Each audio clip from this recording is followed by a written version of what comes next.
Olá, meu nome é João Roberto Ferreira Franco, sou professor advogado e durante essa semana a gente falou em recuperação judicial, né, direito comercial e empresarial, e hoje nós estamos aqui especialmente na presença dos alunos. Gostaria de agradecer a presença deles para a gente estar respondendo perguntas e questões sobre esse tema que foi debatido exaustivamente nessa semana.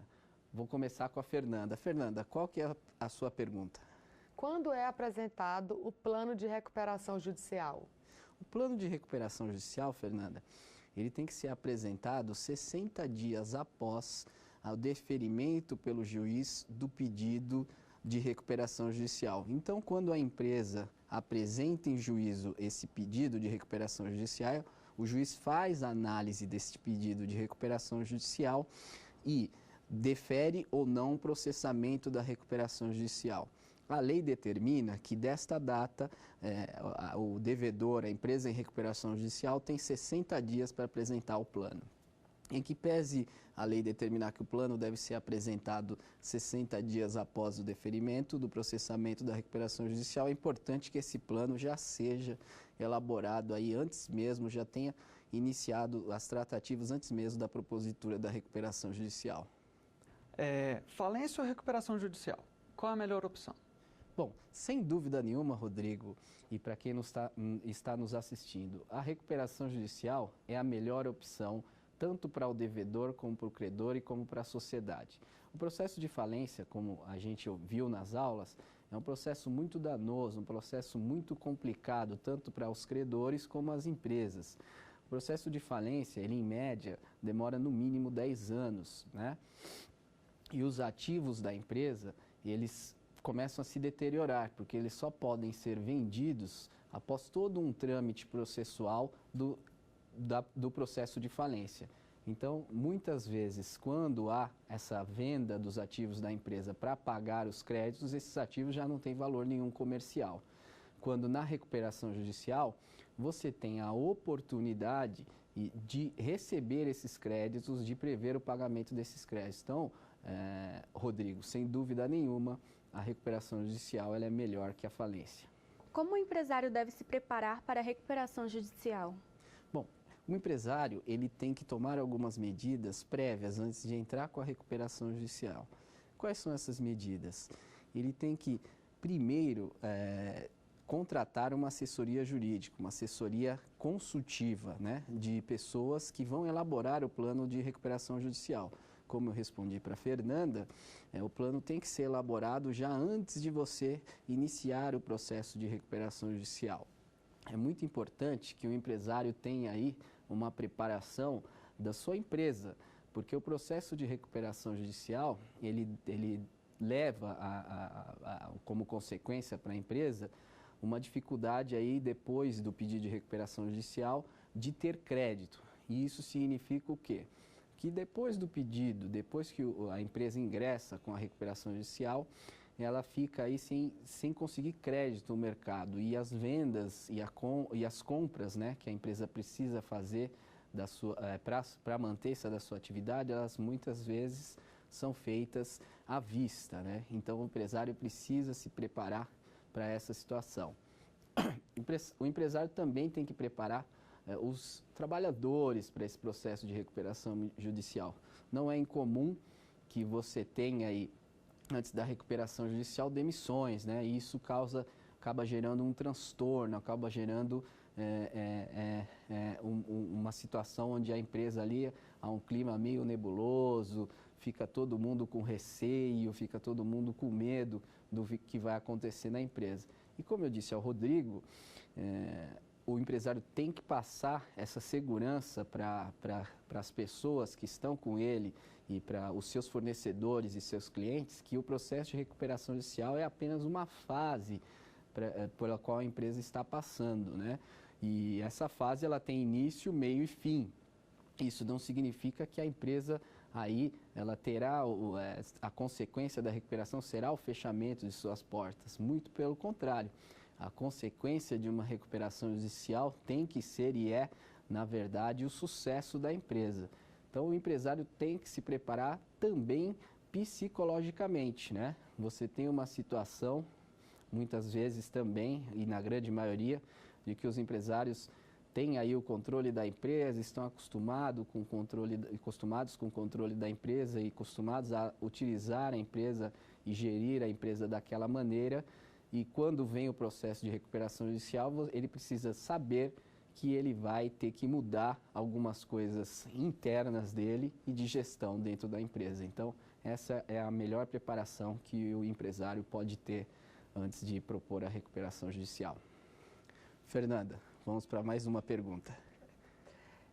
Professor João, se o empresário já passou por uma recuperação judicial, quando ele pode pedir outra? Muito bem, Fernanda.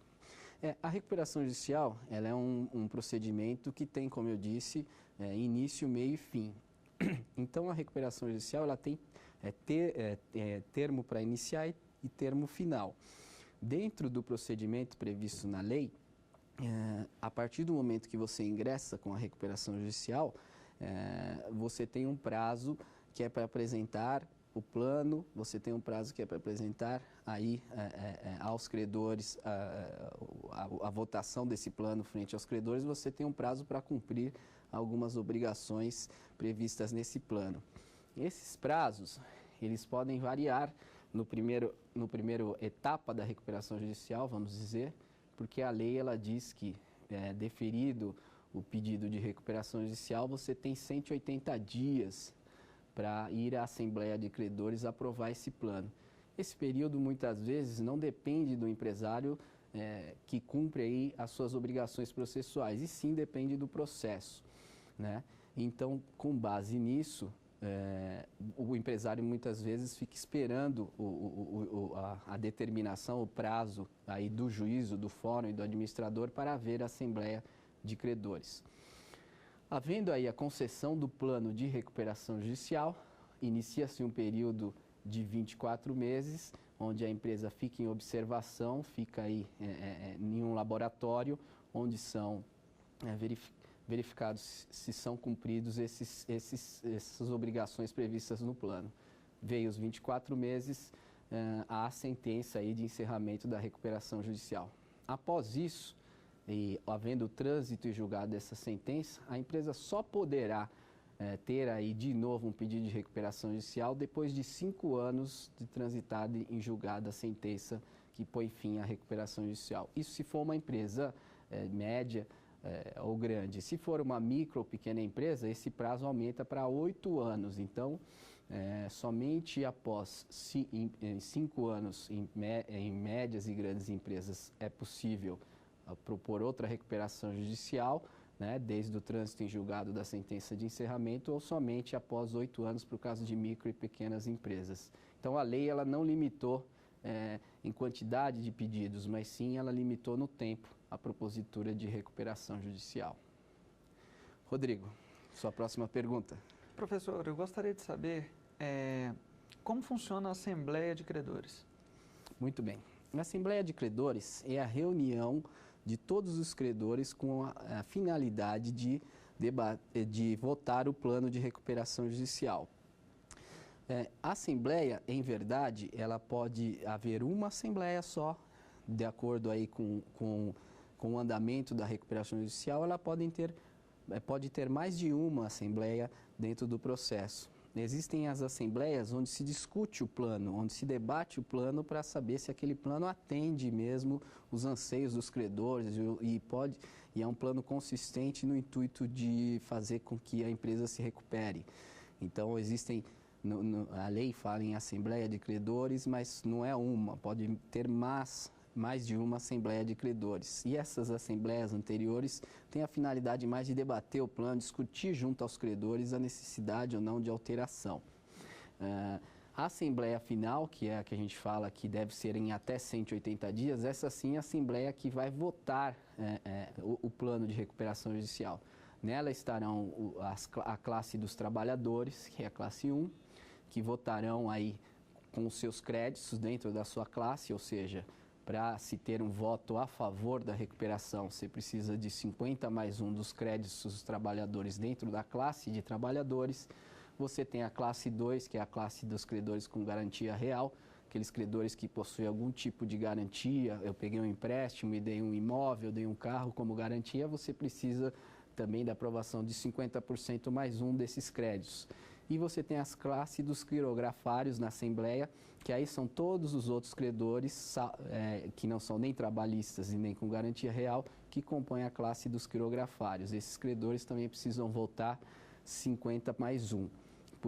É claro que nós estamos falando de 3 classes, então, se houver aprovação por 2 classes, o plano está aprovado e é concedida a recuperação judicial para a empresa. Então, a empresa precisa de 2 votos de 2 classes aprovando o seu plano de recuperação judicial.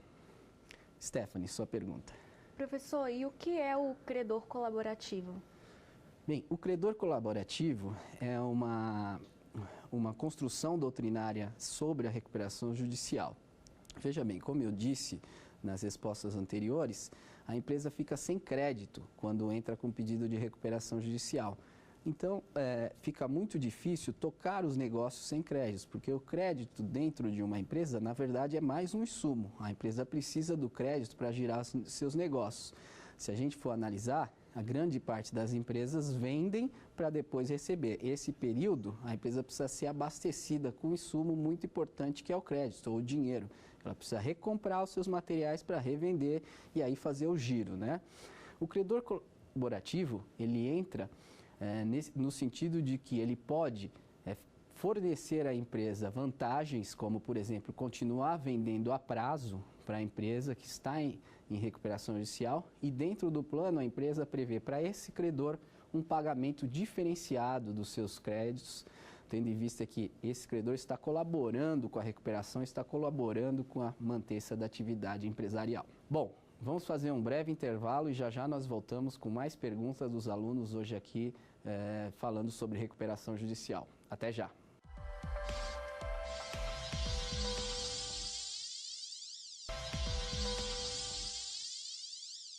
Voltamos aqui com Saber Direito Responde, hoje respondendo perguntas dos estudantes relativas a essa semana de aula, onde falamos sobre a recuperação judicial. Neste bloco, teremos mais 6 perguntas dos alunos que vieram especialmente aqui tirar suas dúvidas, fazer seus comentários sobre a lei de recuperação judicial. Fernanda, qual que é a sua pergunta? Professor, como são divididos os créditos na recuperação judicial? Muito bem. Os créditos na recuperação judicial, eles são divididos em 3 categorias, né?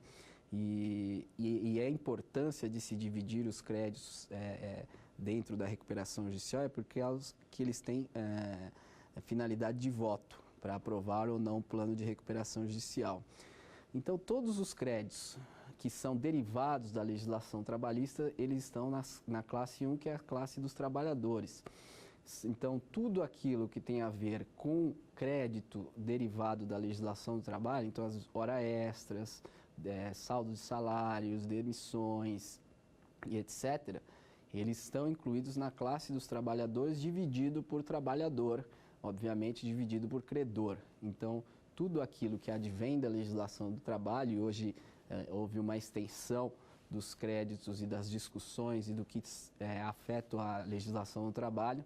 Então, tudo isso hoje vai para a classe dos credores trabalhistas. Então, a segunda classe que a gente fala é a classe dos credores com garantia real.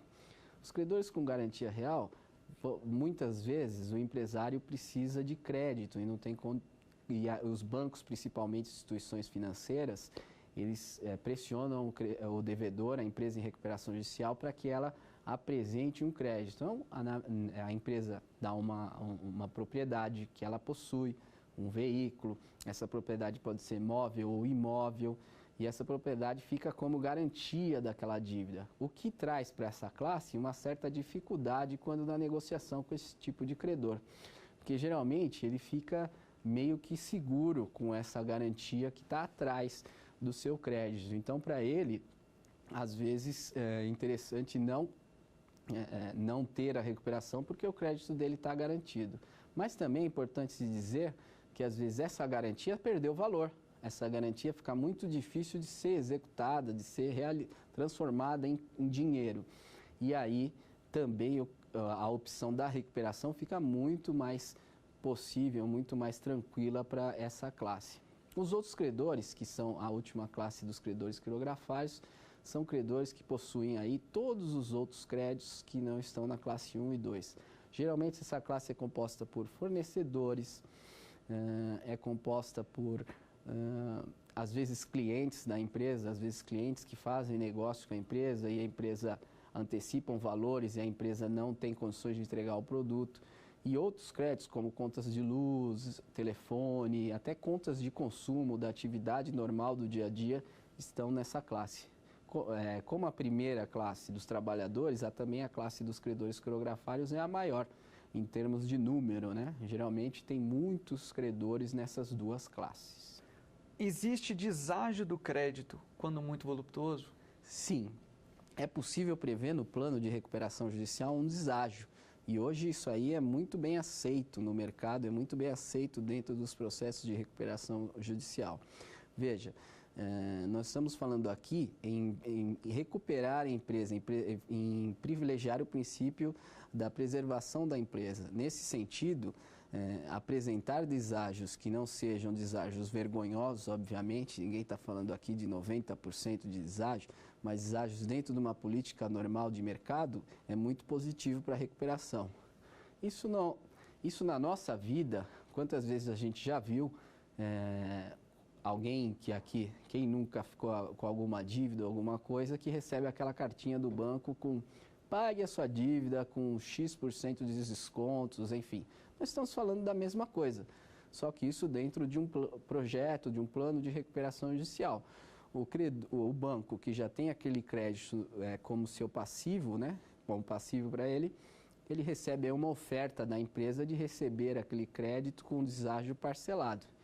Isso também serve para a categoria de trabalhadores e de quirografários, né, e para todas as classes do processo de recuperação judicial. Depende aí muito do que vai ser negociado com os trabalhadores e com os credores no plano de recuperação judicial e na hora da aprovação na Assembleia, né?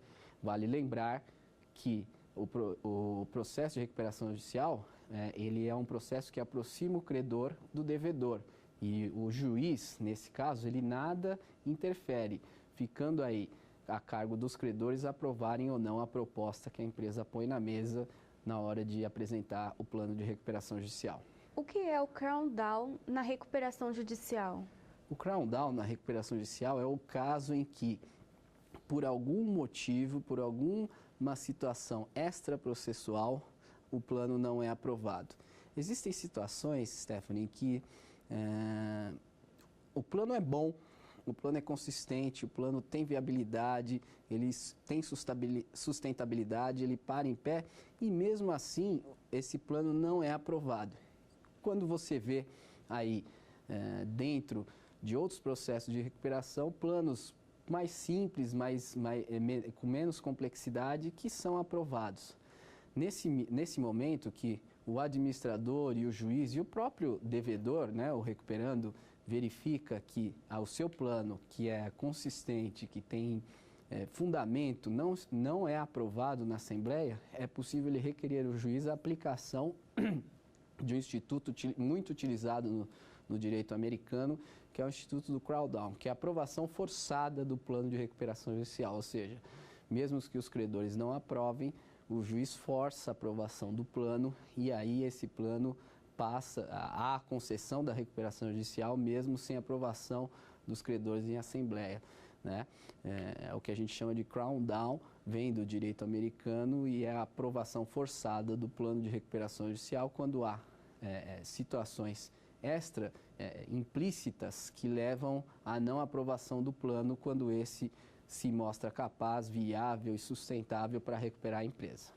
Os tributos estão na recuperação judicial? Boa pergunta, Fernando. Os tributos, eles não fazem parte da recuperação judicial. Como eu falei aqui, as únicas classes na recuperação judicial são essas três que eu falei, trabalhadores, garantia real e quirografários. A lei fez questão fez prevalecer, em verdade, um princípio aí previsto no Código Tributário Nacional e na legislação tributária de que o fisco não está sujeito a concurso de credores, né? Então, todos os créditos derivados da tributação, né, vejam aí que tem que ser analisados, né, encargos trabalhistas são derivados da legislação do trabalho e não são tributos, né? Então, todos os tributos, né, tributos são aqueles da atividade empresarial, né, sejam na esfera municipal, estadual ou federal, e eles estão fora da recuperação judicial, né? E aí, havia dentro do próprio CTN, Código Tributário Nacional, e dentro da recuperação judicial, um entendimento que era necessário a lei prever uma forma para que essas empresas em recuperação judicial pudessem parcelar aí os seus débitos tributários. E no final do ano passado, essa lei veio a existir e hoje as empresas que têm o plano de recuperação judicial aprovado, a concessão desse plano de recuperação judicial aprovado, elas desfrutam de um parcelamento especial previsto em lei especial que autoriza o parcelamento diferenciado desses tributos que ficaram para trás dentro das empresas que pedem a recuperação judicial. Tanto na falência quanto na recuperação judicial, tem esse perfil de credor e devedor. Qual a melhor opção para cada um deles? Eu diria que para os dois, a recuperação judicial ela é a melhor opção, né? Vamos lá, vamos pensar que eu sou um credor de uma empresa que está aí em dificuldades financeiras. Eu prefiro muito ter uma expectativa de receber esse valor do que ir para um processo de falência, né? Que o processo de falência, em verdade, ele não vai me dizer se eu vou receber não esse crédito. Imagine aí um credor que não tem nenhuma garantia, posso te dizer que na falência ele jamais irá receber esse crédito, porque normalmente o passivo tributário absorve, dentro da ordem prevista na Lei de Falências para Pagamento dos créditos, o passivo tributário absorve, ficando acima desse somente os credores trabalhistas até 150 salários e os credores com garantia real.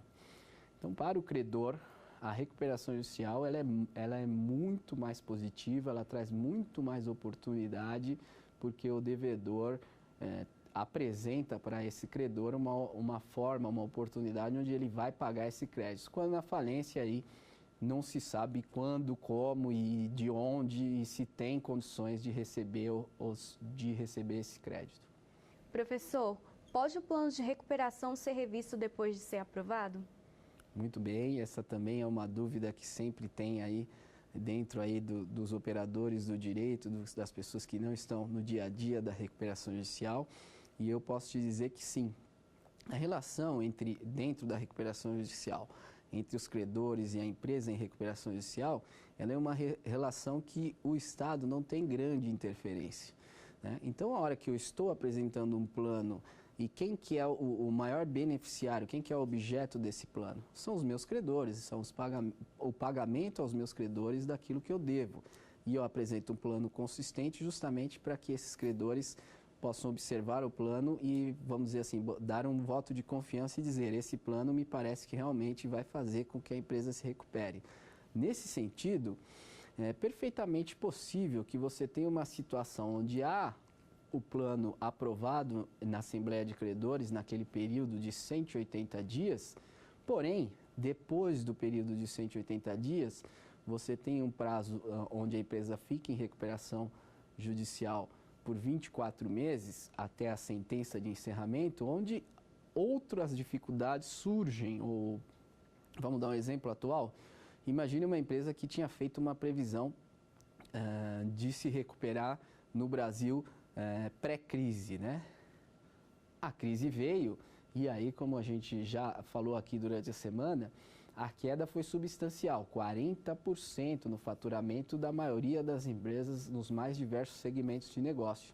Esta queda, por óbvio, que ela traz para a empresa uma situação onde nem mesmo aquele plano, nem mesmo a recuperação judicial prevista, realizada e aprovada, tinha condições de dizer que prever uma queda tão grande na situação econômica e financeira do país. Você conseguindo provar essas condições, você conseguindo trazer para o processo de recuperação judicial essas condições, mesmo após o plano ter sido aprovado, é perfeitamente cabível, é perfeitamente possível e crível que as empresas, possa ser revisto o plano de recuperação judicial. Ao ponto de que se faz uma nova assembleia, se chama novamente os credores para se negociar e para se dizer, olha, infelizmente a crise me abateu de tal forma que aquilo que eu tinha previsto, eu até cumpriria. Porém, hoje, com a atual situação econômica do país, a gente precisa rever isso, senão eu não vou aguentar e vou falir. O que o empresário tem que sempre estar atento e sempre estar de olho, e aí com a ajuda do advogado e com a ajuda da sua consultoria contratada para elaborar o plano e para ajudar na recuperação, é com as questões de mercado e com as questões financeiras. É muito mais inteligente, muito mais produtivo que um empresário, antes de chegar a um momento que não vai cumprir qualquer coisa prevista no plano, que ele reconvoque aí os credores para a elaboração de um novo plano. Bom, chegamos ao fim do Saber Direito Responde. Eu queria agradecer a presença de você que está aí me assistindo, agradecer a presença de você que me assistiu durante essa semana. Meu nome é João Roberto Ferreira Franco, eu sou professor, advogado em São Paulo e gostei muito de estar essa semana aqui na TV Justiça falando sobre recuperação judicial. Queria também agradecer a presença dos alunos, agradecer a presença da Fernanda, agradecer a presença do Rodrigo e a presença da Stephanie, que fecharam aí essa semana de estudo sobre recuperação judicial com perguntas ótimas e pertinentes que ajudaram a engrandecer e trazer mais conhecimento para o tema. Tchau, tchau e até uma próxima. Se você ficou com dúvidas sobre o assunto, mande um e-mail para a gente, saberdireito@stf.jus.br. Você também pode estudar pela internet, acessando o site da TV Justiça, tvjustiça.jus.br.